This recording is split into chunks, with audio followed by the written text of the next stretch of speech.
Salut tout le monde, c'est Robin Off et aujourd'hui on se retrouve pour une toute nouvelle vidéo. Aujourd'hui on va réagir à la vidéo de Lucas Parlefin sur le Grand Prix d'Australie.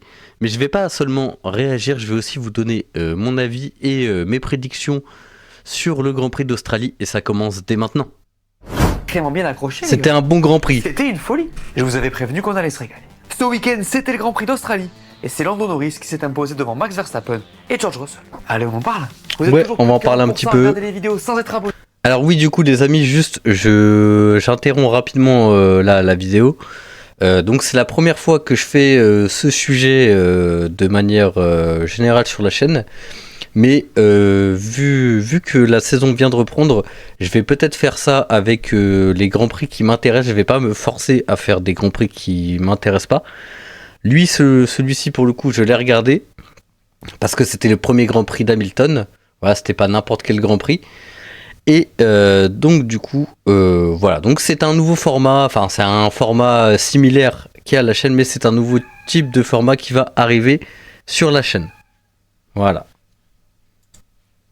Et ça, C'est pas cool. pour remédier à ça, tu sais quoi faire. Laisse-moi ton plus grand pouce levé, abonne-toi et profite de cette vidéo. Bougez pas, il y a un petit placement. Cette vidéo est sponsorisée par Cybergos VPN. Mais exactement. Bah si, avec plus de 38 Bon, ça on s'en fout. Hop. Désolé à sponsor. Mais on s'en fout.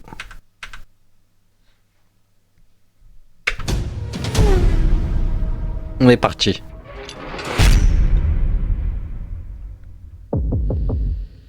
Ma note pour ce premier Grand Prix de la saison, c'est 5 sur 5. Les gars disent Et une note sur 5. Bon, les amis, déjà, 5 sur 5. Franchement, en vrai, je suis quand même... Je vais être d'accord avec lui, 5 sur 5. Il s'est passé des choses. On s'est pas fait chier, même si c'est un peu fait chier. Et j'ai hâte qu'on parle de Isaac Hadjar. disons-le, on aurait difficilement pu mieux commencer la saison. Moins d'une seconde qui sépare le top 2, 3 équipes différentes sur le podium, 6 abandons. Ceux qui l'ont C'est pas plutôt fait, pas je mal, ne hein. vous blâme pas. Mais on a bien fait de se lever. Ce matin, j'étais comme ça. J'ai votre Bah, manière. personnellement, je me suis pas levé, hein. Attendez. Voilà, on est reparti. J'ai mal. Eh ben, je regrette pas. À Melbourne, on a tout eu. Des dépassements, des décisions cruciales à prendre au niveau pneus. Ah, crucial. Des petits embrouilles, on va en Aïe, parler. avec Ferrari. 7 équipes différentes dans le top 10, je me suis régalé. C'était littéralement de la survie. Et je vois pas de meilleure manière pour lancer cette saison. Vous mettez quelle note à ce GP? Bah, 5 en vrai, J'entends hein. maintenant Ce sera les peut-être le seul intéressant de la vainqueur saison. devant Max et George. Bon alors du coup moi déjà on va parler du vainqueur. Je suis peut-être un haineux de Lando Norris mais franchement j'aurais quand même préféré voir Verstappen gagner. Voilà, je pose les termes, je le dis, j'aurais préféré voir Verstappen gagner que Norris parce que je suis pas fan de McLaren tout simplement. Je suis plus fan de Red Bull que de McLaren. Voilà, donc du coup on va voir juste rapidement le classement. Donc du coup Hamilton, Norris, Verstappen, Russell. Donc Russell qui nous a fait du Russell. Alex Albon en 4ème, ça c'est quand même vraiment incroyable. Et ce qu'il faut retenir c'est Hülkenberg qui est quand même un crack. Qui met quand même 6 points pour Sauber. Et on parlera de la déception Ferrari quand il en parlera.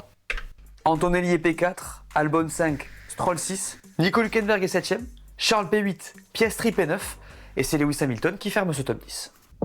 Aïe aïe aïe, Lewis Hamilton. Le vainqueur de ce Grand Prix, c'est Lando Norris. Et quel week-end les gars! Bon alors on va commencer par McLaren parce que vous l'aurez remarqué, ce qu'on pensait c'est confirmé. Ils ont la meilleure voiture du plateau. Je te jure, Alors, incroyable le Albon stratégie P4. technique, on n'a pas vraiment vu les rythmes de course, mais avec ce qu'on a vu là, et même s'il n'y a rien de définitif, on peut dire que les chassés cette saison, ce sera 4 dixièmes à max quand même le samedi. D'ailleurs c'était la première. Bon, moi ma théorie, désolé je coupe beaucoup, mais ma théorie c'est que vraiment on donne du buzz à McLaren. Voilà, je vais expliquer ma théorie, c'est que pour moi, McLaren aura du buzz en début et en fin de saison. Tout simplement. On nous donne du buzz à McLaren pour nous donner un espoir de bonne saison. Mais je pense que ce sera une saison tout simplement banale. Et que Verstappen va tout lier. Tout simplement parce que, je vous dis ça, parce que Verstappen, c'était pas son circuit. Il aime pas le circuit. Et en vrai, pour ceux qui ont déjà joué à F1 21 ou F1 20, je vous conseille de faire le Grand Prix d'Australie en 100%, rien que sec, déjà. Voilà, c'est trop dur. Voilà, je reprends. Première fois qu'il verrouillait la première ligne à Melbourne depuis 2012. Tout ça dit pas mal du positif à ressentir pour cette équipe. Mais revenons à Lando si vous le voulez bien. Quel week-end de patron, sérieux? Si vous vous demandiez si Lando avait appris de l'an dernier et progressé, je pense que vous avez une partie de la réponse. Parce que faire pole, victoire et meilleur tour en course dans ces conditions-là, c'est quelque chose. Ouais, les Face à conditions Max étaient Verstappen, difficiles. c'était le retour de Chuck Norris, les gars, et ça fait plaisir. Parce que ça veut dire qu'il a grandi. Le gars était si calme, il m'a impressionné. Alors il y a eu une erreur, hein, comme tout le monde à part Russell ce dimanche, mais bon, globalement, ça respirait la sérénité de son côté. Les gars, ce week-end, il y a presque rien à lui reprocher. Il a bu la pression, il a tenu la dragée haute à max dans ses conditions préférées, tout va bien, rien à dire. C'est sa 5e victoire en carrière, la 2e de suite après Abu Dhabi 2024, et c'est la meilleure façon possible de commencer la saison pour lui. Et si on parlait un peu de Piastri? Parce que s'il y en a un qui peut avoir les boules, c'est lui. Hein. Là, il doit se les bouffer, si vous me permettez l'expression. Oscar, il est rapide tout le week-end, il est proche de Norris en qualif et en course, et il marque 2 points. Reprenons un peu sa course. Le début de Grand Prix est solide, il reprend la P2. Excusez-moi, j'étais en train de faire la story. Oui, d'ailleurs, j'en profite rapidement. N'hésitez pas à me rejoindre sur Instagram, Thread, TikTok, Robin-Off. Voilà. N'hésitez pas à vous abonner si cette vidéo elle vous plaît. Et voilà. Kiffez bien. À la régulière. Et pile quand il est dans son DRS, on lui demande de ne pas dépasser. Alors que j'avoue que celle-là, sur la première de la saison, après nous avoir bien dit qu'ils avaient le droit de se dépasser. Oui, mais c'était sûr, c'était sûr, tu dépasses pas frère. quand il est à 3 dixièmes. Pour après lui dire non, en fait, ok, vas-y, quand il est à 3 secondes. J'ai pas bien compris. Au point de me C'était rappeler des sûr, bons petits souvenirs ça. de On l'enfance. sait qui est En le tout cas, il pilote ruine sa 1 course et sur qui est une le erreur au pilote moment 2. du Hein. retour de la pluie, alors qu'Honoré s'en faisait une lui aussi. Il se tanque dans l'air, met un tour à repartir. Vous l'avez vu comme moi. Pour lui, c'est Ah, un c'est mauvais pas erreur grave. au mauvais moment, puisque tout le monde en a fait, sauf que la sienne a plus de conséquences, quoi. Donc voilà, c'est terrible pour lui, surtout qu'il prend 23 points dans la vie au championnat. Après, ce qui est positif, c'est qu'il était proche de Norris sur les 2 jours, et donc on pourrait avoir une bataille entre les deux. Perso, Franchement, Piastri, il a fait le largage du siècle pour le coup en allant chez McLaren. je vois pas Piastri faire le numéro 2, vous me direz ce que vous en pensez en commentaire. Bon, alors, c'est quoi ces tops? Red Bull. Ah. Le premier top de ce débrief, c'est Red Bull. Pourquoi? Eh ben ça tient en 2 mots cette histoire. Hein. Max Verstappen, l'ogre batave, Toujours. le monstre, le mec que tu peux jamais enterrer, l'immense champion de cette ère à effet de sol. Bon, vous avez compris. En fait, ce qui est Le intéressant crack, avec quoi. Red Bull déjà, c'est qu'on l'a dit, ils sont un peu mal en point. Les tests de pré-saison s'étaient pas hyper bien passés, on l'avait dit, ils étaient pas sereins. D'ailleurs, les soucis ont continué vendredi avec une voiture dont on ne trouvait pas forcément le bon équilibre. Red Bull a tenté des choses sur cette voiture, je vous l'ai dit, il y a des nouveautés dessus par rapport à Bahreïn, et ce qu'on a vu, c'est que ça a l'air de marcher. En vrai, j'ai pas trop envie de m'épancher sur la voiture, on parle de Melbourne qui est très atypique, et du coup, je préfère attendre un peu avant de me prononcer. Par contre, faut parler de Max, les gars. Parce que même quand il a pas la meilleure caisse, il est là, il ne lâche jamais. En qualif, c'est lui qui colle au basque des McLaren et qui les met sous pression. En course, sous la pluie, c'est pareil. C'est incroyable à quel point il est fort dans ces conditions. Cette météo Point est faible de Verstappen, trop fort. Donc comme je le dis, je le répète rapidement pour les gens qui viennent d'arriver. Pour moi, Verstappen, vraiment, c'était juste son circuit de chauffe. Puis l'écart entre les voitures, le pilote fait la diff, c'est une dinguerie. Les gars, quand il le laisse en piste alors qu'il faut mettre les inters, votre pote là, ce qu'il fait, c'est fou. Il est en bateau, le mec. Au final, il tape une P2 avec une Red Bull qui normalement est largement inférieure à la McLaren. Là, Lando, il a haussé son niveau de jeu, mais cette course-là, l'an dernier, il la gagne. Il minimise les erreurs, maximise la perte de la Ouais, voiture, mais là, exploite ça à glissait fond les vraiment de conditions. fou. D'ailleurs, on a vu la faiblesse de sa monture à la fin du premier stint sur les inters. Ça surchauffait, ça tenait plus. Bref, Max est un grand top de ce débrief. Par contre, de l'autre côté du garage, c'était Liam Lawson ou Sergio P16? Ouf! Ouf! Aïe aïe aïe aïe aïe! Petite balle perdue pour Liam Lawson, ça y est, il est déjà finito pour les gens de chez Red Bull. Non, moi je vais vous dire ma théorie sur Liam Lawson, c'est qu'il est clairement en début de pression, et ça s'est vu, enfin ça s'est vu quand quand il a commencé à rentrer, c'est que c'était tout simplement... Attendez, je suis désolé. Et bref, du coup, je vous disais sur Liam Lawson, c'était que, du coup, Liam Lawson, tout simplement, il est très fort, ça s'est vu. Juste, il a l'air déjà d'être sous une pression assez extrême, hein, pour le coup. Hein. Bon, en même temps, Red Bull sont pas réputés pour accueillir les nouveaux pilotes. Donc, du coup, ça ne m'étonne pas qu'il soit comme ça, mais bon, faut pas trop l'enterrer trop vite non plus quand même. Hein. Enfin, quand même, faut lui laisser sa chance, il vient d'arriver le mec. J'ai un petit doute. Ce week-end, on a fait un sale flashback. Éliminé en Q1, DNF dimanche après une sortie de piste, c'était un cauchemar pour Liam Lawson sur ce premier Grand Prix avec Red Bull. Alors après, j'ai du mal à lui jeter la pierre. Hein. C'est le seul pilote de cette grille qui n'avait jamais roulé sur ce circuit. Il a un souci de moteur FP3 qui l'empêche de faire ça un va. salto. On peut l'excuser, le mec. Et en vrai, faut lui pardonner. Ça va prendre du Ah temps. oui. Et j'ai hâte de voir ce qu'il va faire à Chambay. Bon, bah c'est positif pour Marco, les gars. 3 et 5 sur cette course. P2 au championnat, on voit ça après. Ça va. Les gars, c'est leur meilleur début de saison depuis 2021. Vous trouvez pas qu'ils sont C'est le assez meilleur sereins, début de nos amis saison. Ils ont fait les bons choix Parce sur les deux qu'Hamilton est voitures. parti. Ça a déroulé. La W16, c'est pas la meilleure voiture du plateau, mais ils ont l'air en place. Russell a maximisé à fond encore une fois. Une qualif nickel. Yo, Le seul Diloum, pilote qui ça va fait ou pas quoi d'erreur dimanche. Si je le dis pour Max, ça va aussi pour lui. Dimanche, il avait mis des flotteurs. Et que dire d'Andrea Kimi Antonelli? Jean-Michel Prédiction l'avait mis sur le podium. Et ben, on n'était pas loin. Alors en qualif, il en a trop mis et endommagé son plancher, ce qui l'a empêché de faire. Bon, je suis désolé, je reviens. Il veut pas se calmer, je reviens vers vous. Je reviens, ne quittez pas. Hein. Je reviens une minute, même pas. Je remets la page de début. Ne quittez pas. Tout le monde, voilà, je reviens. Désolé. Mais bon. Mieux que Q1. Voilà, on va ramener un petit peu avant parce que j'ai oublié du coup ce qu'il disait. Des flotteurs. Et que dire d'Andrea Kimi Antonelli? Jean-Michel Prédiction l'avait mis sur le podium. Et ben on n'était pas loin. Alors en qualif, il en a trop mis et endommagé son plancher, ce qui l'a empêché de faire mieux que Q1. Une bonne leçon pour lui certainement. Mais dimanche, c'était quand même quelque chose. Du coup, oui. Ouais, là on parle de Mercedes. En vrai, maintenant qu'il n'y a plus Hamilton, il n'y a plus de buzz sur Mercedes. Enfin, je suis peut-être un peu dur, mais en vrai, enfin moi personnellement, je m'en fiche un peu de comment ça s'appelle, de Mercedes maintenant. Enfin, je regarde juste parce qu'il y avait Hamilton, mais plus comme ça que maintenant. Enfin, c'est maintenant plus une équipe intéressante, je trouve. Quelque chose. Alors il y a eu un spin, mais de tous les rookies, il est de loin celui qui s'en est le mieux sorti. Il a été dans le coup. Bah, toute la après, course, c'est le seul qui a la stratégie réussi. a été déployée, Ferrari et il en ne mode finit char pas d'assaut. uniquement à Comme cause d'hab, d'une hein. pénalité. En vrai, sur ce Ça va, circuit-là, Diloum? c'est vraiment solide cette perf.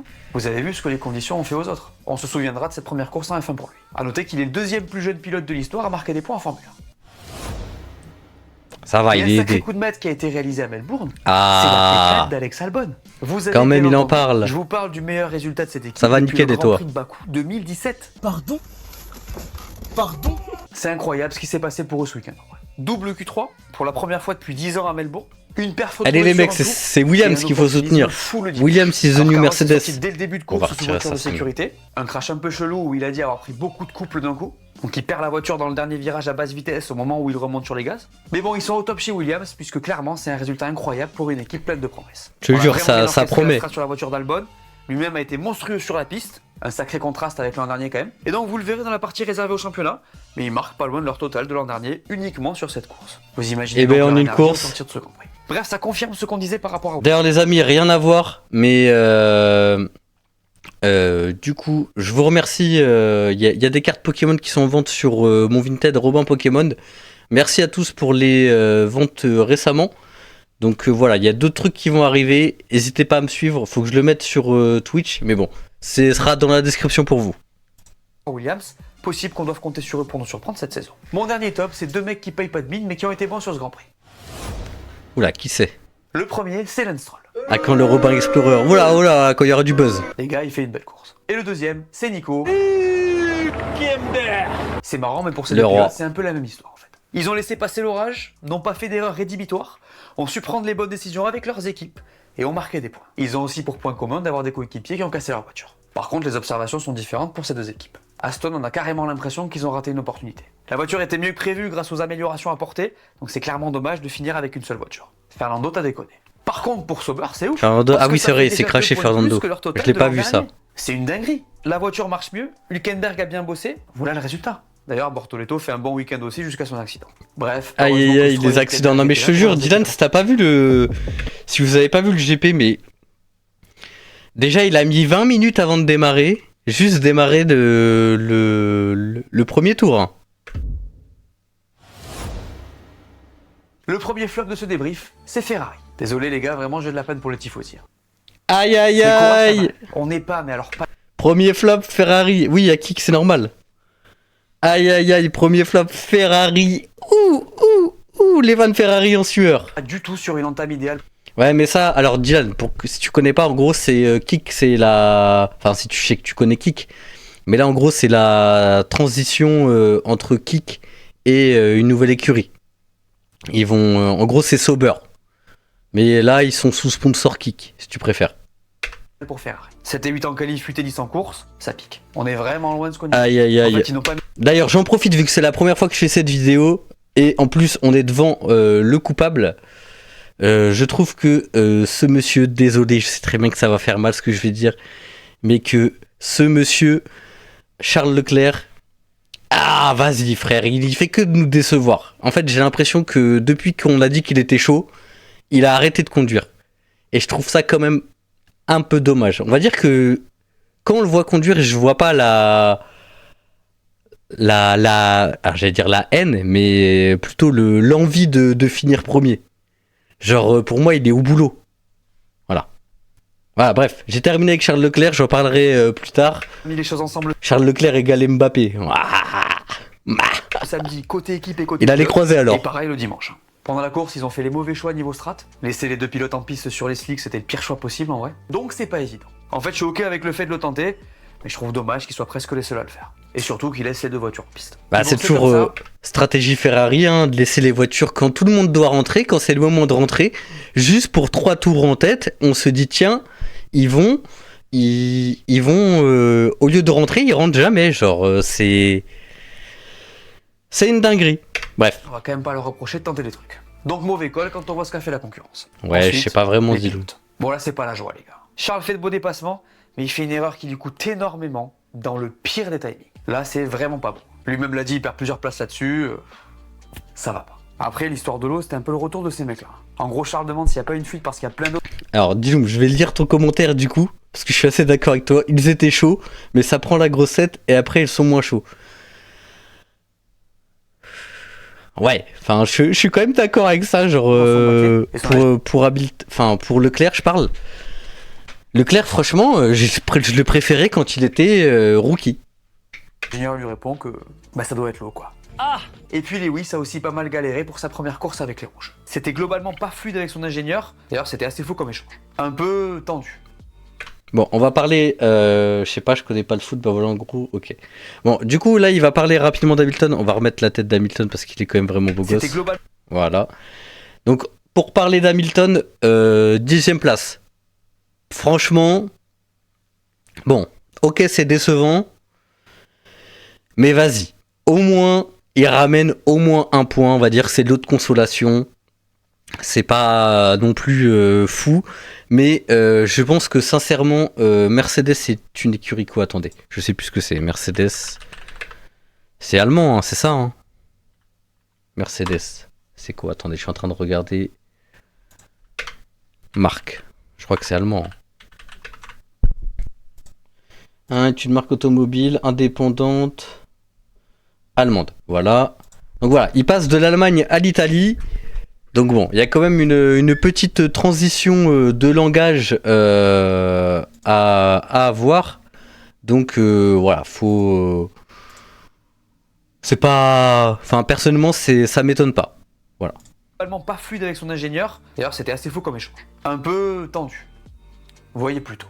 Son ingénieur, tu peux utiliser K1 quand tu es proche. Lewis, laisse-moi faire s'il te plaît. Son ingénieur plus tard, K1 disponible. Lewis, oui je sais, laisse-moi faire s'il te plaît. Son ingénieur plus tard encore, pour éviter d'annuler le DRS, nous suggérons de passer la vitesse, puis le DRS.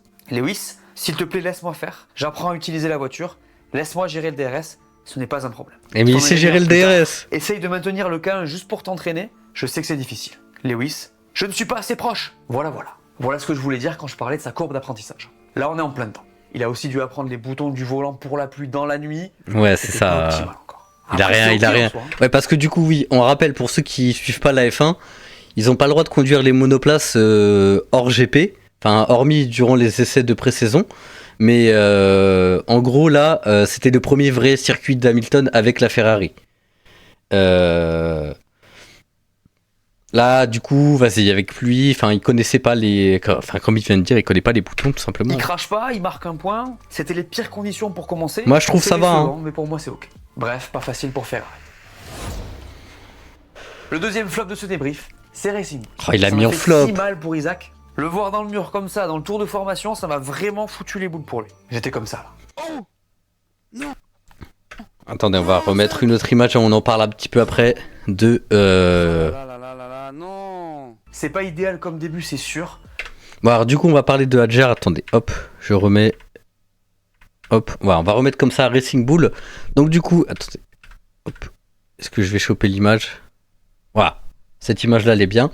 Donc en gros, Isaac Hadjar, pour ceux qui n'ont pas regardé le GP, Isaac Hadjar, donc pilote français, qui est enfin titulaire d'une place en F1, va tout simplement, enfin vient de faire son premier Grand Prix, pardon, avec Racing Bull, et suite à ce temps désastreux, hein, pour le dire, et tout simplement,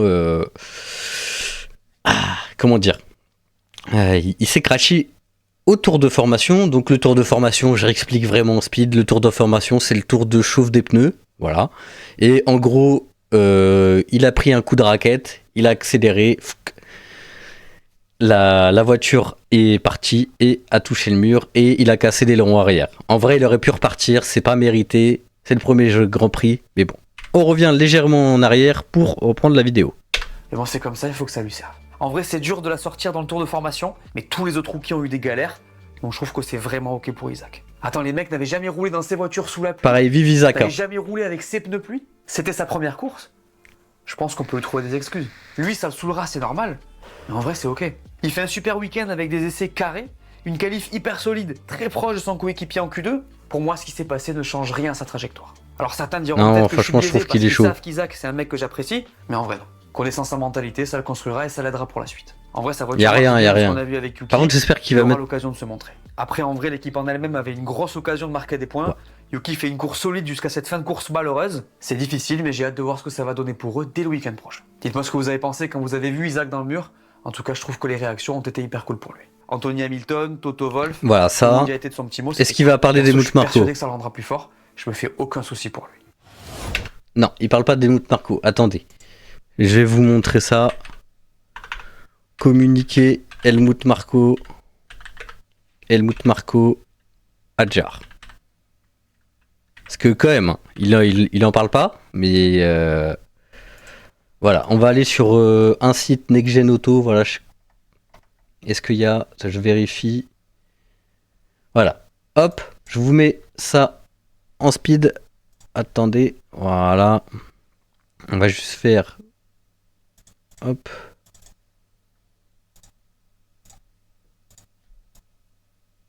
Voilà.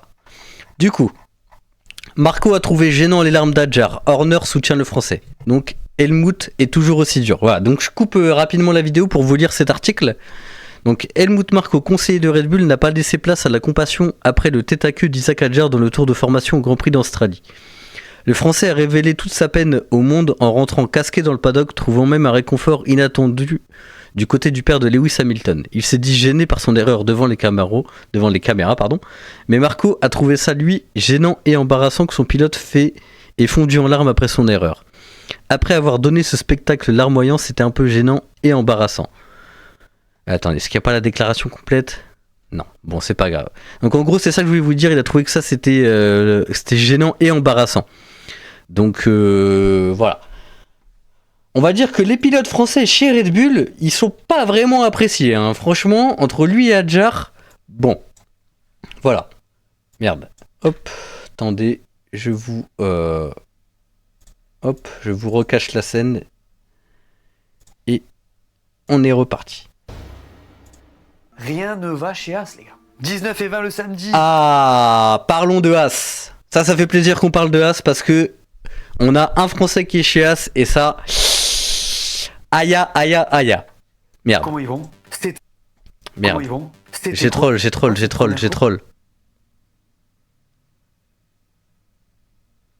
troll, les amis. Voilà, là. Ocon. Voilà. On en parlera, attendez. En tout cas, je trouve que les réactions ont été hyper cool pour lui. Anthony Hamilton, Toto Wolff, Tout le monde y a été de son petit mot, c'était cool. Ça, voilà. Rien ne va chez As, les gars. 19 et 20 le samedi, 13 et 14, mais dernier quand même le dimanche. Désolé, Aïe, mais aïe, c'est aïe, aïe, aïe. catastrophe. Ça Voilà, la vanne, elle à était croire vraiment qu'ils nulle. n'avaient Hein. pas caché leur jeu du tout pendant les tests de pré-saison. Alors on n'a pas vu les rythmes de course sur le sec, mais là c'est beaucoup trop. Globalement, on les a vus larguer. Bon, ouais, je coupe, je suis désolé, mais ma théorie, c'est que c'est clairement la fin de carrière de Ocon. C'est peut-être un peu dur de dire ça. Mais en gros, moi, ce que j'ai pensé pendant le Grand Prix, c'est que Ocon a réalisé réellement le choix qu'il venait de faire. Je m'explique. Quand Esteban Ocon nous a annoncé son arrivée chez As, c'était l'homme le plus heureux du monde. Et là, j'ai l'impression qu'avec ce Grand Prix, plus les essais, bon, j'ai pas vraiment maté les essais, mais rien qu'avec ce Grand Prix, ça l'a un peu effondré. Enfin, vous voyez ce que je veux dire, il est là, je pense qu'il est cuit. Et pour ressortir de chez As, eh ben, bon courage. Hein. Complet, et c'est sérieusement inquiétant. On va voir. Après, j'ai peut-être tort, hein. Je tiens à dire ça, mais j'ai peut-être tort, y a pas de problème. Hein. Qui me prouve le contraire, j'ai hâte de voir. Hein. Mais je vous dis juste ma théorie. Plus d'infos dans la semaine et on en parlera dans la preview. Mais je sais pas si Esteban s'attendait à ce genre de perf pour sa première. Alors c'est sûr qu'il a pas été aidé. Hein. Quand tu vois Berman qui fait 2 crashs sur 2 séances d'essai et qui a que 15 tours dans les pattes avant la qualif, là c'est chaud. Lui d'ailleurs il s'est C'est bien excusé, chaud. il a eu raison. Parce que vraiment ça a piqué. Pour eux les gars, c'est limite à se demander si la course elle a pas fait office de séance d'essai à un moment donné. D'ailleurs ils l'ont dit dimanche, ils ont collecté beaucoup de data pour compenser. Bon au moins ils sont pas... Aïe, aïe, aïe, aïe, J'espère que ça aïe, ira aïe, mieux quand même, aïe. parce que là, c'était J'ai vraiment compensé la- des datas dimanche, ça fait mal ça. Après les tests de pré-saison, je vous avais demandé qui, selon vous, était la première force du plateau, et vous avez répondu. Toi, Marcelin, tu nous Ils dis, ont pour moi, répondu. McLaren, sera McLaren, devant avec voilà, la c'était confiance sûr. qu'ils ont jusqu'à présent, même si Mercedes peuvent aller les titiller si les conditions le permettent. Max, il nous fera du max, donc à voir, et Ferrari peuvent aussi jouer la win s'ils trouvent les bons réglages. En clair, ça va être chaud. Ta dernière phrase résume bien ce qu'on a vu à Melbourne. Il en pense quoi, Twix the Beagle? Hamilton! S'il gagne, ce serait trop fou! The GOAT will be back. Raté. Il retente sa chance la semaine prochaine, ne t'inquiète pas. Ça va, il y a Ça ramène 23, donc à la il y a question 23 du grands jour. prix. Et messieurs, dames, je vous rappelle qu'à la fin de l'année, je ferai un tirage au sort parmi les commentaires sélectionnés pour un gros cadeau. Donc ceux qui passeront à l'écran auront une chance sur 50 de gagner. À vos claviers. La question du jour est la suivante pour ce Grand Prix d'Australie. Selon vous, qui de Lando Norris ou Max Verstappen est favori pour le titre? Du coup, les amis, je vous laisse répondre à sa question. Moi, je vais répondre par Verstappen, hein, désolé. Hein. Je dis pas que McLaren va pas titiller, mais Verstappen. Hein. Verstappen toujours. Hein. Même si, vas-y, petite faiblesse, c'est bon, on connaît Red Bull. Mondial. Dites-moi aussi si vous voyez un autre pilote. Je sélectionne 2 commentaires et on en parle au prochain débrief. Ah, petit Je point tourne de classement. maintenant au championnat. Lando Norris leader devant Max Verstappen et George Russell. Et le reste, c'est le top 10 de la course. Ouais, bah oui, là, de toute façon, là, il y a rien à faire. Alors oui, si, il y a une petite règle avec comparé à l'année dernière, c'est qu'il n'y a plus de points de meilleur tour. Hein. Enfin, c'est ce que j'ai compris, je mets ça entre pincettes. Hein. Chez les constructeurs, McLaren est juste devant Mercedes et Red Bull. Williams est 4 devant Aston et Sauber. Putain, Williams, c'est Ferrari bien, est 7, il commence suivi bien. Alpine, Racing Bulls et As. La suite, les gars, c'est dès ce week-end et c'est en Chine. On continue avec la deuxième course de la saison à Shanghai, où il va y avoir plein de choses à voir. Une course peut-être sur le sec, la première bataille Norris-Piastri peut-être, une première chance pour les rookies de rebondir. La régalade va continuer. On se voit pour la preview? Bon, les amis, j'espère que cette vidéo, ce petit débrief, merde, attendez, j'ai pas mis le bon truc, voilà. Voilà, j'espère que cette petite entrée du live, quand même, hein, petite bonne entrée, 18h20, ça fait plaisir, vous a plu. Donc, moi, ce que je voudrais vous informer d'ailleurs, c'est que on va réagir du coup à la chaîne. Donc là, on a réagi à la chaîne de Lucas par les fins. Voilà, j'hésiterai pas à faire tourner les réactions pour voir s'il y a des vidéos qui me plaisent, mais il est dans un format. Enfin, Lucas par les fins fait un format agréable pour qu'on puisse react. Donc actuellement, ce sera sur sa chaîne. La semaine prochaine, du coup, il y aura du contenu F1 parce que, comme vous l'avez entendu dans la vidéo, mais il y a tout simplement le GP de Chine que je vais sûrement regarder. Donc on se fera sûrement un petit react comme celui-ci. Donc voilà, dites-vous que il y aura toujours... là, cette vidéo, elle va sortir tôt parce qu'il y a le Grand Prix qui arrive. Mais pour les semaines où il y a plusieurs de Grands Prix, en fait, on va tourner les vidéos. Voilà, tout simplement. On tourne. Et voilà, donc ça va arriver en plus. J'espère que ça va vous plaire. Dites-moi si ça vous plaît. Je vous remercie d'avoir été nombreux là pour avoir visionné cette vidéo. C'était cool. Maintenant,